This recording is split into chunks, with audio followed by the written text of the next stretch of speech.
Olá pessoal, sejam bem-vindos de volta, estamos aqui nessa parte 2, nós estávamos falando sobre a nacionalidade, começamos fazendo algumas considerações, vimos a definição de nacionalidade, fizemos algumas considerações em relação à importância da nacionalidade para o Estado e começamos a falar agora, dentro do artigo 12 da Constituição Federal, nós começamos a falar sobre os brasileiros natos. Nós vimos nas alíneas A e B dois critérios, o critério do ius solis e o critério do ius sanguinis, e continuando, nós vemos ainda aqui dentro do inciso 1º, na linha C, um outro critério também de ius sanguinis. Vamos ver. Os nascidos no estrangeiro de pai brasileiro ou de mãe brasileira, desde que sejam registrados em repartição brasileira competente ou venham a residir na República Federativa do Brasil e optem, em qualquer tempo, depois de atingida a maioridade, pela nacionalidade brasileira. Aqui embaixo eu coloquei a redação anterior dentro deste artigo, então vejam que algumas coisas mudaram e é outro critério de ius sanguinis. Por quê? Porque essa criança ela vai ter nascido também no estrangeiro. Só que neste caso, diferentemente da linha B que nós vimos, o pai e a mãe aqui não estão a serviço do Brasil.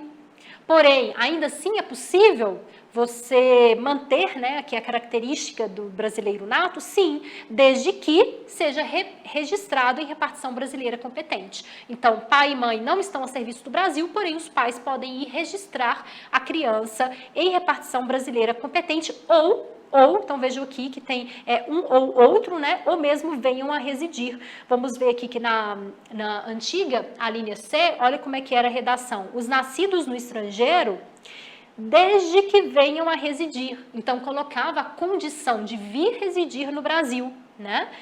Desde que venham a residir na República Federativa do Brasil e optem em qualquer tempo pela nacionalidade brasileira. Então, aqui uma hipótese mais restrita.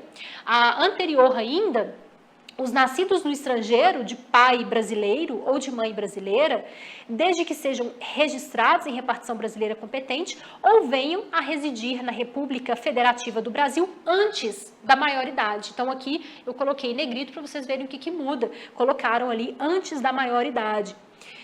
E, alcançada esta, optem em qualquer tempo pela nacionalidade brasileira.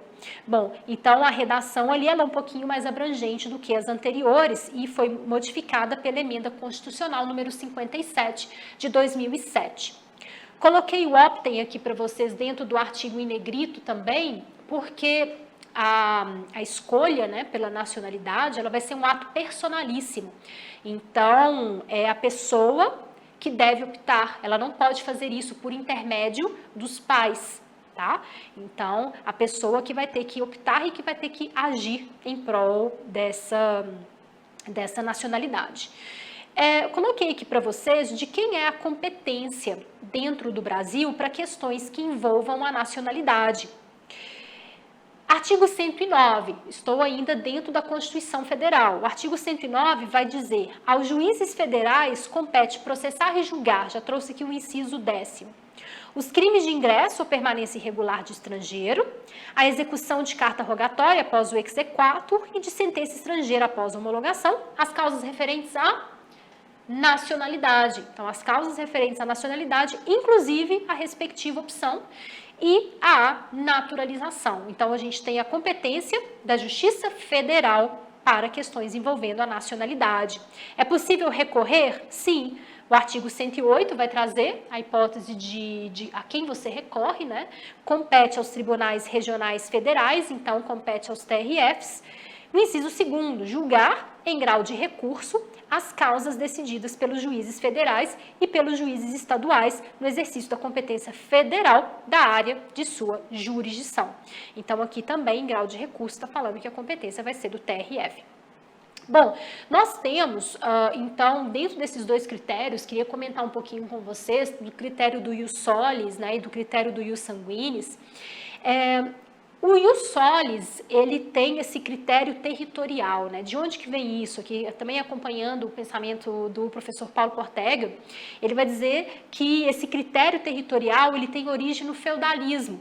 Por quê? Porque no feudalismo existia aquela ideia que era dominante de você manter o indivíduo vinculado à terra, vinculado àquele solo ali, né? Então, à medida ali que os descendentes fossem nascendo, aquela pessoa, aquelas pessoas iriam adquirir aquela nacionalidade e isso ia manter o vínculo daquelas pessoas com aquele determinado território.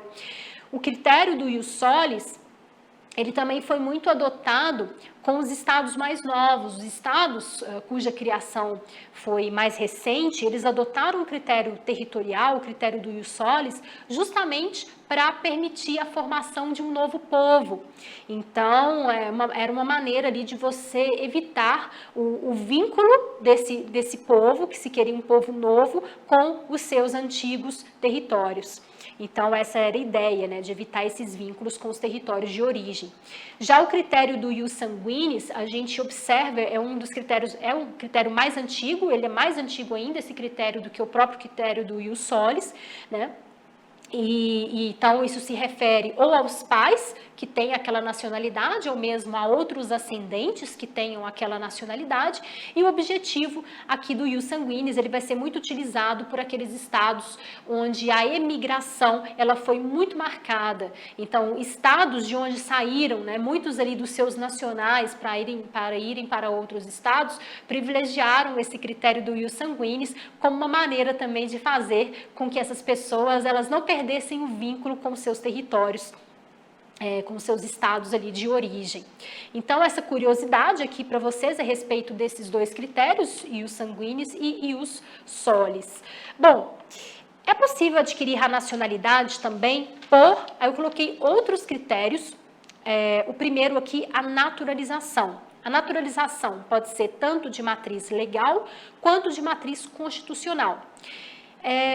Eu estou com vocês no bloco também sobre as migrações, e nesta parte em que a gente vai ter um pouco mais de tempo para falar sobre a lei de imigração, é que eu vou tratar da naturalização, tá? Então, eu não vou continuar o artigo 12 aqui com vocês, porque a gente já fala bem nisso no bloco a respeito das migrações, que eu estou com vocês também. Só coloquei aqui para vocês já saírem entendendo que a naturalização, ela acontece quando a nacionalidade, ela vai ser adquirida por um fator posterior ao nascimento. Então, essa que é a diferença.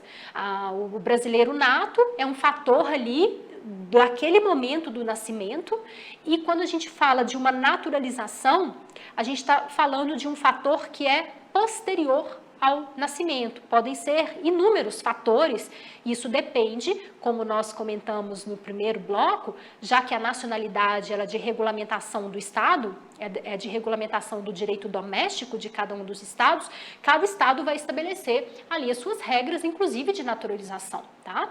Então, o que conta é a vontade. Então, o Estado que vai conceder a nacionalidade tem que ter a vontade de concedê-la, da mesma forma que o indivíduo que vai adquirir essa nacionalidade, ele deve ter a vontade de adquiri-la.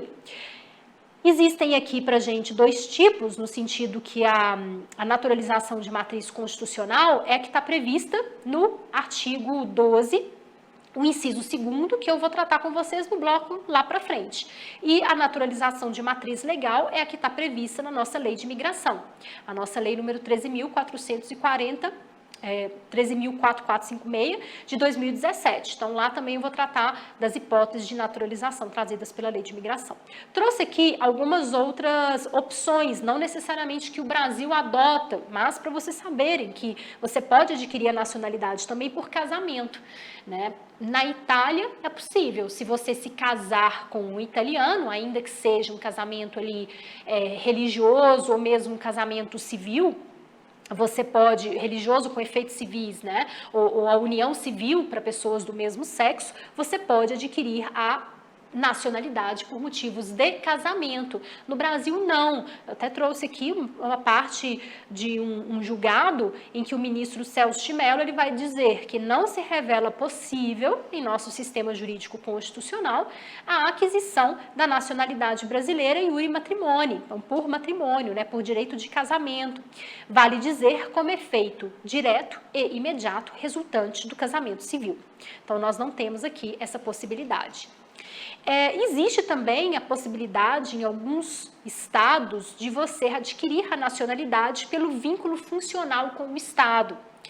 Então, por exemplo, o Vaticano, ele permite que servidores do Vaticano, observadas ali alguns requisitos, eles adquiram a nacionalidade. No Brasil também nós não temos a adoção desse critério. Trouxe aqui uma outra curiosidade que seria por anexação por um outro estado. Então, o estado que anexa, aquele estado ele vai transmitir ali também a sua nacionalidade para esse novo povo. Bom, nós vamos começar a falar agora sobre a apátridia, entrando aqui no nosso segundo argumento, né, nosso segundo assunto deste bloco. Vou começar seguindo aqui uma lógica em que eu vou falar primeiro dos instrumentos internacionais e depois eu vou mostrar como que a apátridia é tratada nos nossos documentos internos. Do ponto de vista do direito internacional, nós temos o protocolo relativo aos casos de apátridia, um protocolo de 1930. Nós temos a Convenção sobre o Estatuto dos Apátridas, de 1954, foi ratificado pelo Brasil em 96 e foi promulgado só em 2002. Qual foi o objetivo desta convenção? Garantir que, de fato, as pessoas apátridas, elas tenham amplo acesso aos direitos e garantias fundamentais. Lembrando que o apátrida é aquele indivíduo que não tem uma nacionalidade. Então, essa convenção veio para fazer com que esses direitos e garantias fundamentais pudessem ser de acesso também dos apátridas, né? Essa conscientização e esse compromisso, uma convenção é um documento vinculante. Então, esse compromisso dos estados em garantir esses direitos fundamentais a esses indivíduos que se encontram ali dentro do seu território. Coloquei aqui as mesmas limitações da Convenção sobre Refugiados que a gente vai ver mais para frente, mas adiantando, por exemplo, existem casos em que essa Convenção sobre o Estatuto dos Apátridas não irá se aplicar? Sim, se esse indivíduo, por exemplo, cometeu um crime de guerra, um crime contra a paz, um crime contra a humanidade. Então, a própria Convenção ela vai trazer as hipóteses em que ela não é aplicada. Uma outra convenção importante foi a Convenção sobre a Redução dos Casos de Apátridia, de 1961. No Brasil, ela vai entrar em vigor em 2008, mas ela só vai ser promulgada por um decreto em 2015, né? Demorou bastante tempo. Qual foi o objetivo? Evitar a apátridia e assegurar a nacionalidade para aqueles que já se encontram nessa situação. Então, se a pessoa já tem a nacionalidade, né, impedir que ela perca essa nacionalidade. E, de outro lado, evitar a apátridia. As maiores causas de apátridia, de fato, são buracos na legislação. Então, acontece muito. Tem alguns estados, por exemplo, que eles vão prever que você só adquire ali a nacionalidade se você nascer no território deles. E outros estados que vão prever ali como critério preponderante o direito de sangue, o ius sanguinis, né? Então, pode acontecer de que um indivíduo, né, ele nasça num local onde não existe o direito de ius solis, a nacionalidade por ius solis, e pode coincidir que os pais desse indivíduo também não transmitam a própria nacionalidade por sangue. Então, a gente tem um buraco na legislação, e isso acontece mais frequentemente do que nós imaginamos. Os conflitos étnicos também é um motivo. Comentei com vocês no primeiro bloco o caso dos Rohingyas no Mianmar. Inclusive, esse caso, gente, ele está perante a CIJ, a Corte Internacional de Justiça, neste ano de 2020.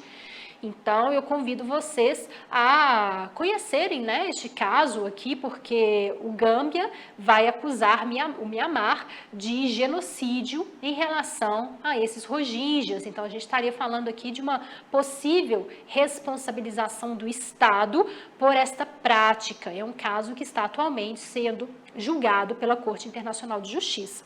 Então, por conflitos étnicos, pode ser que o país ele decida não aplicar regras ali, normas, né, que concedam a nacionalidade a uma determinada população que se encontra no seu território. E trago aqui também a questão da desnacionalização, que nós falamos também no primeiro bloco. Eu comentei com vocês o caso daquelas meninas, Ia e Bocico, que são descendentes de haitianos e que estavam na República Dominicana e ficaram aí apátridas por dificuldades em relação ao registro civil do nascimento. Então, essas situações aqui, elas podem gerar apatridia. Agora, eu trouxe aqui duas imagens para vocês. Essas imagens, elas foram retiradas do relatório Global Tendencies, que é o relatório das tendências globais do Alto Comissariado das Nações Unidas para os Refugiados. Bom, o Alto Comissariado, que é o Acnur, ele não trata apenas de refugiados. Uma outra população que está aí sob o mandato do Acnur são os apátridas, tá? Então, não estranhe se a gente falar que os apátridas, eles são aqui tratados dentro desse guarda-chuva de responsabilidade do Acnur. E eu trouxe essas duas figuras desse relatório, basta que vocês digitem no Google, Global Tendencies, tendências globais da ONU, que vocês vão achar. Esse é um relatório anual, então esses dados que eu estou trazendo para vocês vão ver que ele vai até 2019, porque o relatório de 2020, ele foi encerrado, né, o recolhimento dos dados foi encerrado em 2019. Então, em 2020, nós temos os resultados de 2019. Vamos ver aqui, olha o que a gente tem. Reported Global Number of Stateless Persons. Primeiro, nós vamos observar que entre 2010 e 2019, a gente mantém um número, vejam ali se vocês concordam comigo, a gente tem um número aqui, que está entre 3,2 e 4,2 milhões de apátridas. Então, nos últimos 10 anos, esses dados aí, eles não oscilaram muito, né? Então, a gente tem aí 3,2, que é o número mais baixo, que seria ali em 2016, né? E a gente tem 4,2, que seria um número mais alto, que é o do ano passado, de 2019. Vamos fazer aqui algumas observações em relação a esses números, observações estas que o próprio Acnur traz nesse relatório. Primeiro, esses números em relação às apátridas, eles não são precisos. Por quê? Porque os países não contabilizam realmente todas as pessoas apátridas no seu território. Assim, existem inclusive algumas evidências de que alguns países simplesmente param de enviar os números, né? Então, eles param de reportar os números ou eles param de reportar as diminuições, os aumentos. Em 2018, que a gente vê ali que tem um número ainda maior em relação ao ano de 2016, em 2018, por exemplo, o Acnur vai dizer que 5 países não emitiram os seus dados. Então, deixaram de fora pelo menos mais de 3 milhões de apátridas não notificados. Então, assim, não oficialmente, acredita-se que a gente tenha no mundo pelo menos aí algo em torno a 10 milhões de pessoas sem nacionalidade. Então, ainda que o Acnur elabore aqui esse gráfico, como a gente está vendo, eles vão dizer que realmente esses dados eles não são fidedignos, pelo fato que os próprios países subnotificam estas situações. Então, essa é a primeira consideração. Aqui nessa outra imagem, nesse mapa 5, sempre do relatório Tendências Globais, a gente tem ali falando sobre os apátridas e vai mostrar em proporções aqui de 100 mil, meio milhão e 1 milhão, vai demonstrar onde que estão concentradas essas populações de apátridas no mundo. Então tá aqui amarelinho, o relatório é super legal, depois vocês procurem aí na internet também, porque vai mostrar quais são as 6 populações que estão sob o mandato do Acnur e vai continuar também falando, né, mapeando, igual a gente está vendo aqui, essas bolinhas mostrando onde estão, por exemplo, os refugiados, os retornados, os deslocados. A gente vai falar dessas outras categorias mais para frente. Então, a gente está vendo aqui o seguinte, olha ali a Costa do Marfim. Costa d'Avorio ali, Costa do Marfim, que tem uma quantidade expressiva, o Mianmar, que é onde estão localizados os rojinges, né, que nós comentamos. Nós temos ali a Tailândia também, com um grande número de pessoas apátridas. Bom, vocês podem se aprofundar um pouquinho na análise aqui desses gráficos e no próximo bloco a gente continua com o tema da apatridia.